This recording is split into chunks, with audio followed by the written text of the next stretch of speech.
Bayangkan, hanya 2% dari penduduk Indonesia menguasai hampir 50% dari ekonomi nasional. Di antara mereka, terdapat kelompok oligarki yang bukan hanya kaya, tapi juga memiliki pengaruh besar di dunia politik dan bisnis. Secara tidak langsung, mereka bekerja sama dengan pemerintah, menentukan arah kebijakan, dan mempengaruhi proyek-proyek strategis yang membentuk masa depan negara. Selamat datang di Nalar Logika. Jangan lupa like, komen, dan subscribe. Di video kali ini, kita akan mengupas 10 tokoh oligarki Indonesia. Siapa mereka? Bagaimana mereka membangun kekayaan? Dan seberapa besar pengaruh mereka di balik layar. 1. Luhut Binsar Panjaitan. Siapa sebenarnya Luhut Binsar Panjaitan?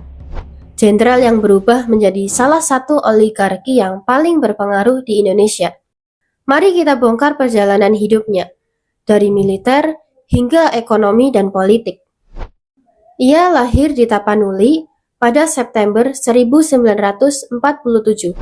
Ia adalah seseorang lulusan militer, pernah menjabat sebagai Panglima TNI, dan menjadi Menteri Koordinasi Kemaritiman dan Investasi. Awalnya dikenal sebagai Jenderal Aktif TNI, berfokus di bidang operasi militer dan keamanan. Ia tidak resmi menjadi anggota partai, tapi dekat dengan Golkar dan Presiden Joko Widodo. Ia lebih dikenal sebagai teknokrat dan penasihat presiden yang memiliki pengaruh kuat dalam pengambilan keputusan, ekonomi, dan investasi. Di bidang energi dan sumber daya, ia menguasai proyek minyak, gas, dan pertambangan strategis. Di bidang investasi dan infrastruktur, ia menjadi mediator antara investor asing dan pemerintah. Di bidang kebijakan strategis, ia membantu memfasilitasi proyek-proyek strategis nasional, termasuk pembangunan pelabuhan, bendungan, dan proyek energi hijau. Estimasi kekayaannya sekitar 100 juta sampai 200 juta dolar. Sebagian besar dari investasi pribadi dan saham di BUMN atau saham strategis. Tidak sebanyak konglomerat klasik seperti Salim atau Riyadi, tapi kekuatannya bernilai lebih dari sekedar uang. Awal karirnya, ia membangun jaringan luas di pemerintahan dan bisnis. Kemudian, transisi ke politik dan ekonomi. Setelah pensiun dari TNI, ia menempati posisi strategis di pemerintahan, akses ke investasi, proyek infrastruktur, dan konsultan bisnis. Ia dekat dengan investor global dan elit politik. Luhut bukan hanya seorang jenderal atau pejabat tinggi. Ia adalah contoh bagaimana kekuatan jaringan, keahlian strategis, dan posisi pemerintahan bisa menjadikan seseorang oligark di Indonesia. 2. Abu Rizal Bakri. Siapa Abu Rizal Bakri? Dari keluarga konglomerat legendaris hingga politisi berpengaruh. Kisahnya mencerminkan sejarah oligarki di Indonesia modern. Ia adalah pria asal Jakarta yang lahir pada Desember 1946. Ia lahir di keluarga Bakri yang sudah memiliki bisnis sejak Orde Baru. Ia mengambil alih Bakri Group yang bergerak di energi, infrastruktur, pertambangan, telekomunikasi, media, dan properti. Dikenal sebagai tokoh yang menggabungkan politik dan bisnis, memanfaatkan jaringan elit untuk memperluas kerajaan bisnis keluarga. Ia adalah mantan ketua umum dari Partai Golkar. Koneksi politiknya kuat sejak era Orde Baru dan tetap berpengaruh selama era reformasi melalui peran di Golkar.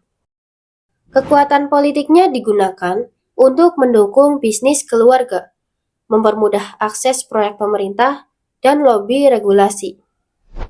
Bakri Group memiliki perusahaan besar seperti PT Bakri dan Brothers, PT Bakri Telekom, PT Energi Mega Persada, dan ia juga mengendalikan arah politik Golkar memengaruhi legislatif, dan proyek pemerintah. Ia mengontrol media untuk memperkuat citra politik dan bisnis. Estimasi kekayaan Abu Rizal Bakri antara 800 juta sampai 1,5 miliar dolar, tergantung fluktuasi saham Bakri Group. Kekayaannya sebagian besar berasal dari perusahaan publik dan privat, investasi pertambangan, dan properti. Abu Rizal Bakri adalah contoh klasik oligarki Indonesia.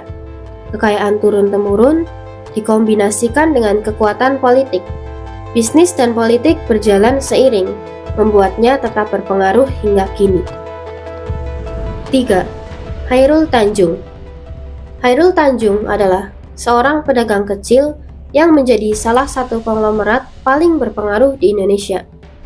Bagaimana kisahnya bisa menjadi oligarki modern? Mari kita telusuri. Ia adalah pria asal Jakarta yang lahir pada Juni 1962. Ia lahir dari keluarga sederhana. Awalnya bekerja sebagai pedagang kecil, kemudian merambah ke distribusi dan media. Ia tidak terlibat langsung dalam partai politik, tetapi dekat dengan pemerintah dan elit politik. Ia pernah menjabat sebagai Menteri Koordinator Perekonomian di era Presiden Susilo Bambang Yudhoyono. Ia memiliki koneksi kuat untuk mempermudah akses proyek besar, lisensi, dan investasi.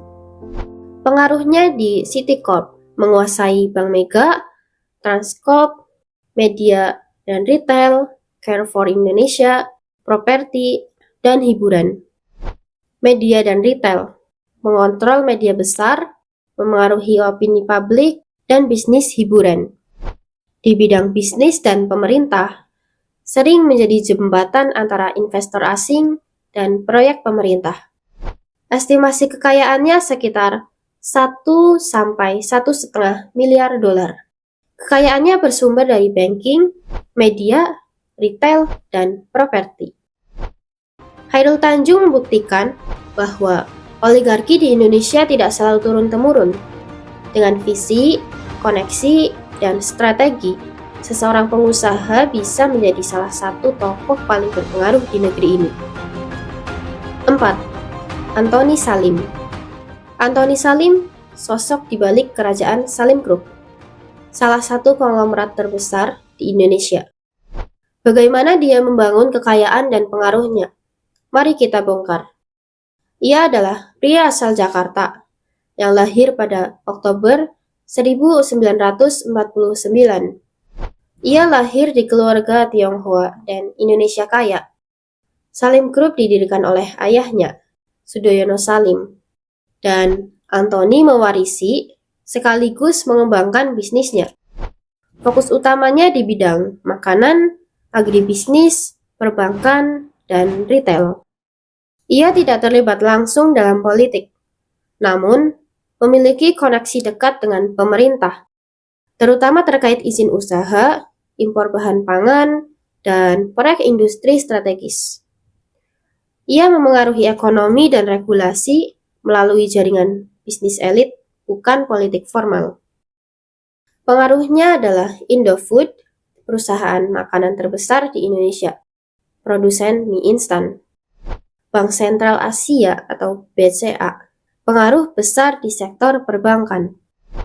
Bidang agro dan retail, menguasai pasar gula, minyak, dan agribisnis. Ia bisa mempengaruhi harga dan distribusi pangan nasional. Estimasi kekayaannya sekitar 3 miliar dolar. Salah satu konglomerat terkaya di Indonesia.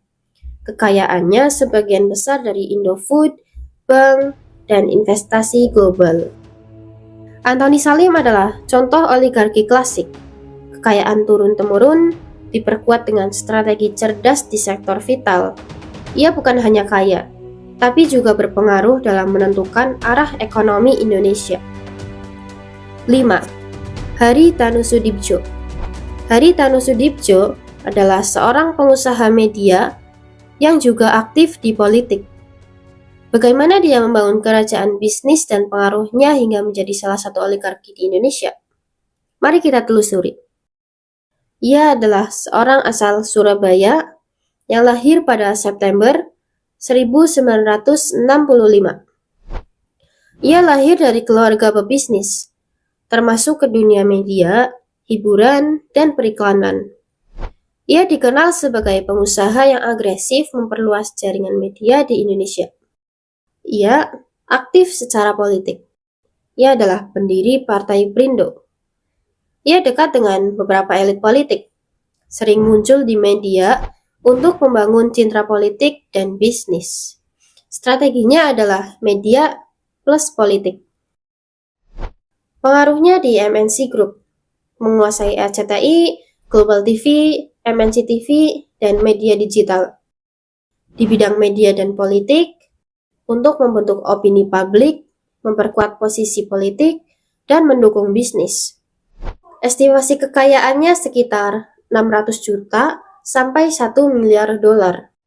Kekayaannya bersumber dari media, periklanan, properti, dan bisnis hiburan.